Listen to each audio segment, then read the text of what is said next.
everyone. Welcome to Patty's Games here in St. Cloud, Minnesota. I'm John with Prolific Games, and today we're going to run you through a play of Cultists and Cthulhu. It's our next game that we're going to be publishing. It is a fast-paced, humorous, stick-it-to-your-neighbor card game for 2 to 8 players set in a Lovecraftian world where you're attempting to summon an elder god into the world, possibly ending it, who knows, and most likely going insane. Hi, I'm Bill Sininger, the head thinking guy at Prolific Games. You may remember me from such videos as our Hireling Kickstarter, our Flapjacks and Sasquatch Kickstarter. Oh wait, I wasn't in any of those because John's a camera hog. Today we're going to go through how to play this game, go over some of the cards that are in it, and teach you how to play. The components that are in this aren't going to be the same as the final production. This is a pre-production copy. The artwork, however, is all finalized. So let's take a look at the cards. In Cultists and Cthulhu, you have 2 separate decks. You have the Cultist deck and the Ritual deck.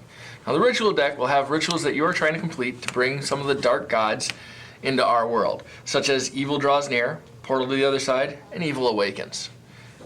In the Cultist deck, you will have different cards that will help you succeed in this endeavor. The main cards that you need in order to bring these rituals to life are the Cultist cards. In the Cultist cards, you're going to have numbers here that tell you how many dice you roll. This guy gives you 3. The Acolyte only gives you 1.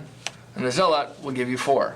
Now, once you have one of these in play, you're able to roll on one of your rituals. Your ritual has a success, number of successes you need, and a number of points you get in order to reach your maximum goal.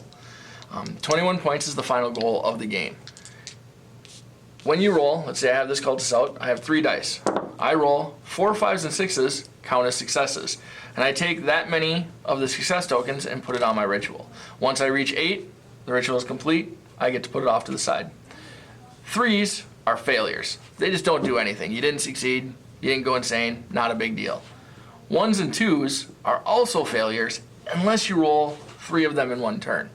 If you do that, one of your cultists goes insane, because you can have multiple cultists out depending on which cultists they are, like the little Acolyte here, and you must discard them.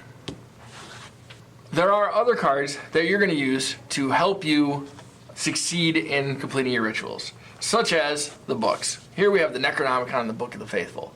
Each of these will give you extra dice, why there are pluses, in order to roll on your ritual. If you had a cultist to play and you had one of these, you would get more dice.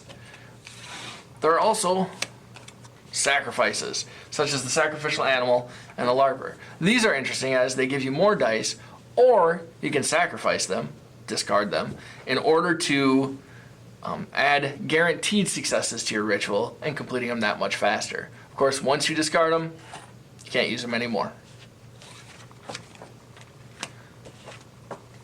Now, as a cult leader, you obviously have other cult leaders that are also trying to complete these rituals and be the one that brings in a dark god. So they're obviously going to play some of the negatives on you. And there are multiple negatives. Here are a couple of them. In this scenario, we have Scented Candles and we have Interrupted. These cards will give you minuses to how many dice you roll. So if you had your cultist that was giving you 3, and someone played one of these 2 cards on you, you would then be at a 1 because they're -2.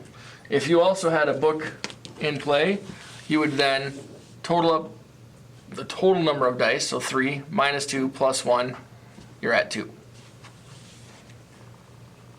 The last cards are the Cthulhu cards. They have this little Cthulhu guy in the corner that tells you what they are. They're pretty powerful cards and they have a multiplayer effect. You can stop these with the cosplayer. If you notice, the cosplayer is purple at the top because there are some cards in the game that are interrupts that can be played out of your turn. All right, so now we're going to run through a full play of the game. The basic mechanics of the game in each turn are, at the start, you'll deal each player 3 of the Cultist cards. You will select the starting player. In Cultists and Cthulhu, that will be the person with the most education, because in all the Cthulhu mythos, most of the investigators tend to be well educated, and the more knowledge you have, the more insane you go. So, Bill, how much education? I have a BS in English. I have a BS in CS. And Josh? Yeah, I got my law degree. Obviously the most insane. So, the starting player. Now, on your turn, once you have your 3-card hand, you're going to, if you do not have a ritual in play, draw one, put it in play, and then draw a cultist card You will then play a cultist card, and if you're lucky enough, like Josh, to get a cultist into play, you get to make a ritual roll. For this one, he happened to get a zealot, which lets him roll 4 dice towards his ritual roll. It's only because I'm better than you. Exactly. And more to vote. He got 2 successes on that one. There you go. And then play rotates until someone hits 21 points. Okay, so Josh did his turn. I'm going to draw a ritual. I'm going to draw a cultist card. I don't have anything, so I don't have a cultist. I'm going to start being a jerk and hit Josh up with these scented candles. Now, these are going to give him -2 on his next ritual roll. I played my card. That ends my turn. All right, over to me. No ritual, so I draw 1, growing in power. And then I'm going to put out my believer, because unlike Bill, I'm a nice guy and like to just play my own game and get moving. I have 1 success, and we're over to Josh. He doesn't draw his ritual because he already has one out, so he just goes to the cultist deck. Well, since you've got a cultist and he's pathetic and can't recruit anybody, Mine has the giggles. hard to do a good ritual when you're laughing all the time. Oh, no successes, those scented candles got to him. Time to draw me a cultist, which I did not do. However, since John has the giggles, I'm going to taunt him by playing my serious robes, which will prevent them from attacking me. All right. Well, Noonie. I may have the giggles, but I also have a Book of the Faithful, which is going to give me an additional die, which brings me back up to my 3, even though I'm giggling. And I get 0 successes. I don't know if you can see that on the camera, but that's no dice. Right there, both these go away. Yep. Sounds like plenty of laughter to me.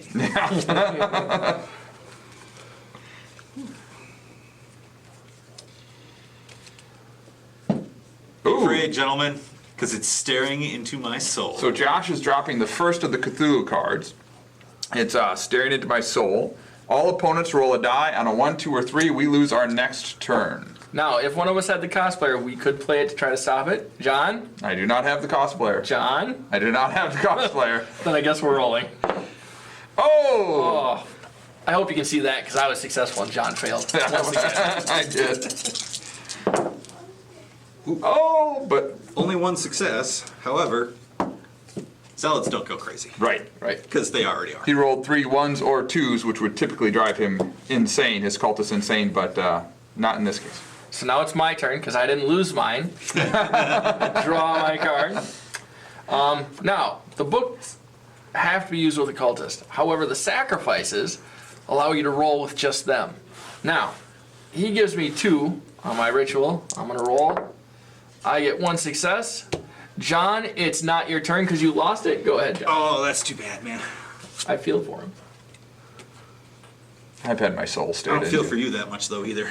How about a gumshoe? Oh. Yeah, I got the gumshoe. Now, what's really sucky about this is I could have played the hideout last turn so that he couldn't have affected me with that, but I didn't. I went with the LARPer instead, and so now I'm stuck. Josh rolling 4 dice. Reroll. And gets nothing. Again. Not a single success on 4 dice. Hey, oh, you lost your turn. I got some gum on my shoe.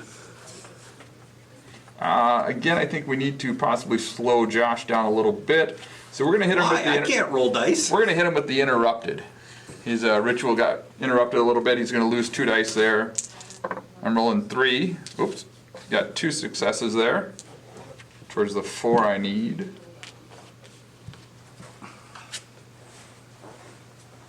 It was really funny last time. Let's just do it again. Man. That's another gumshoe for you at home. There we go. 2 successes. And One once away. again, I'm staring at my feet. There was a lot of gum, man. It's a lot of gum. That's a lot of gum. It's like a school. I'm a teacher, you know? It's really funny, isn't it? No, not It's really. really funny. Because I think it's kind of funny if there happened to be a third gumshoe out there who happened to find you and your cultists and therefore you can't do anything. The real question is, are you starting to One regret job. designing this game? And that's all I need. That's my 4th. So I ended up completing my ritual of growing power, and I have 4 victory points towards the 2180. One success in your ritual? Was that a success? This is Oh yeah, it was a success. this is the point at home where you go, John's winning, and everyone attacks him. I agree. See? Oh, those meddling kids. Here come those meddling kids. Probably show that one. Yeah. You notice how Josh always likes us showing off the cards he plays and no one Absolutely. else's, All right, that's enough successes. I have finished peering through the veil. and is now in the lead. And gum. Go ahead. Okay, so since I've completed my ritual and don't have one in play, I draw a new one. There are a number of cards that can affect all rituals in play. That's why you wait once you've completed one until the start of your next turn. I then draw another cultist, and look at that. I got a little acolyte. Oh, the little buddy, he can help me out. He only gets 1 die, but he can be played with another cultist. It's the one time. Is it an acolyte or an alkalite? Which one was it, John? Acolyte. Okay. Did I mispronounce? Yeah. Just want to catch him on that. I put the emphasis on the wrong syllable. There you go. Now, John made a mistake here. He rolled 4 dice, so he's going to have to re-roll it because he still has the that's right, meddling the kids. meddling kids. Obviously, he has not played this game enough. Here All come right, those 2 dice meddling for kids. 2 dice for the meddling kids, and 2 successes. Meddling schmeddling. Look at that. Chases we keep them. working. All right. Oh, and by the way, my favorite of the artwork that Steve Robbins did for us. Robbins. This is the Evil Awakens ritual. All right. I got the portal to the other side. And you know what? I want your acolyte. I need some Oh, help wanted. Nothing stops that, does it? No. Wah, wah, wah, wah. There goes my acolyte over to Josh's. Josh is now rolling 5 dice and still only gets 2. But he rolled 3 1s or 2s. So something has to go insane. Somebody's got to go insane, and his zealot can't be- can. So it is the acolyte. Wah, wah. Okay, hey, Sorry. this is what it feels like to draw. All right, so you draw a card, then you play one. Yeah. Oh, look at that. Oh, he's got the I got a believer. believer, which gives me 5 dice. Or you could sacrifice I that could LARPer. sacrifice the LARPer and then not have this guy go insane, because I'm probably going to make him go insane. But I'm going to risk it. And I got 3 successes and 2 that do nothing. Put that on there. Insanity. I got 2 more to go. Wow. All right. Uh-oh. He's thinking again. I'm just going to drop the Book of the Faithful and get to roll my 4 dice. And get 3 successes. Oh, 4 successes. That's all I need. That's all of them. It's Total. down. Boom. Hey, look. Down. John's winning. Awoken John's winning. evil. I am up to 9 victory points. We better bust out a LARPer. Josh is rolling a lot of dice. 6? 6. I predict 2 successes. Bill's seen me roll dice before. Yep. Not as many times as John's seen me fail at dice. This is not camera editing. That is 2 successes. Right there. And if it wasn't for a zealot, that'd be one insane cultist. Yeah, but I draw my He card. believes in it. I Now, believe. my ritual only has 2 left on it. So I'm going to ditch my LARPer, putting 2 successes on there. It's complete. And then, a little trick of the cards here, I'm going to play August 20th, which says discard all rituals. So the one Josh has been working very hard on goes away and he gets nothing for it. Aww. There you go, buddy. Yeah. Good. Over to me. Again, I need a new ritual. Evil draws near. New one of these. Let's just make sure we're clear on who's winning. I You think would have been winning. You would have, and I think you guys are tied. And I think that believer, he had a little trouble. You went a little cuckoo. He did. Aw, poor buddy. It's one of the hazards of the game, right? 2 successes. Over to Josh, and he gets the Another same- 8. Another 8 successes for 8 victory point rituals. Still rolling 6 dice. Portal of Doom. I don't need They're that. just throwing believers away now, huh? I'm a popular That cult is leader. not a way to treat your followers. 3 3 successes. successes. See, I'm getting better at this. Barely. Yeah. Okay, I have Evil Awakens. I draw a card. And then I stare at my cards going, I don't know that I can do anything. I want to play my secret hideout now that all the gumshoes are gone. And say, go ahead. All right. I'm going to hit Josh with some scented candles to slow him down. Nice. And 3 dice for me. 1 success.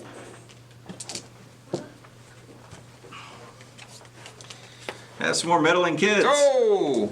Sure would like one of those Because secret hideouts. secret hideout prevents meddling kids. Hey, if you're gonna give me scented candles, you're gonna get meddled with.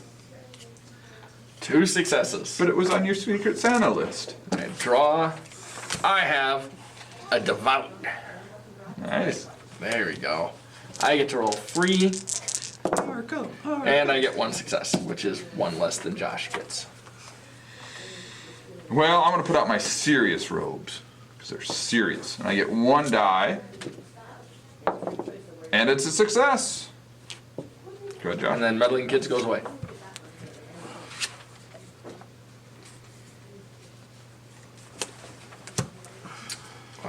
He's throwing away. Ditch the follower now. He's throwing away cultists. That is 1 Out of success. 6 dice, 1 success.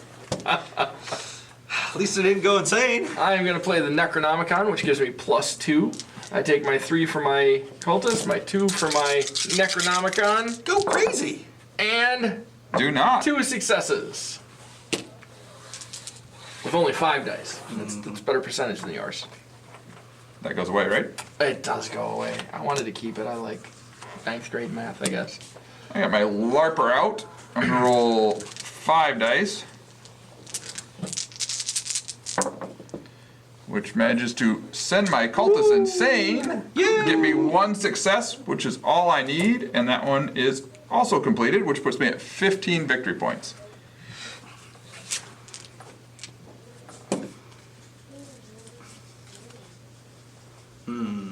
That's right.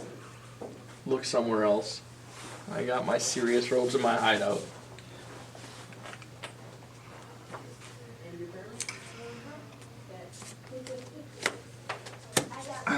Just Oh my! Do you only have cultists in your hand? That was a lot of thinking just to get rid of a cultist. He had to decide which one. Right. He's got He some. can't be part of Oh, my he's There got goes his the down. portal to Now the other he's side. tied. Tied at 15. 6-point ritual will win it for either for Josh or myself. Bill still has Yeah. 7. But I have serious robes. And he's stealing. He played for the cause, which lets you take another card from another player.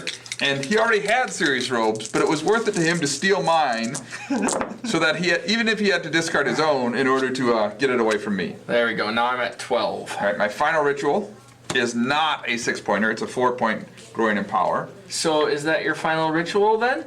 Well, I No. don't think that's Oh, going I to don't be your think final it is. It's ritual. not my final. But I do have a devout. Look at that. There he is. So we're rolling 5 dice. See if we can just do it right here. He's going crazy. He is. Yes. 1 success. He's crazy. I'm seconds away from flipping the table. Well, evil draws near. All rituals are completed. Veil is thin. All rituals are completed. Boom. Josh wins. I feel like we were lawyered there a little bit. I do too. Stinking lawyers. Luckily, I came in second. I'm happy with that, which means I'm the first to get devoured. I lost 3 turns in a row and still got 12, which makes me pretty proud. That's been Cultists and Cthulhu. We hope you enjoyed it. Thanks again for joining us for the playthrough of Cultists and Cthulhu. We want to make sure we thank Patty's Games here in St. Cloud, Minnesota. If you're ever in the area, make sure to check them out. We would also kind of like to thank Josh, but he won, so thanks, but you're not invited back.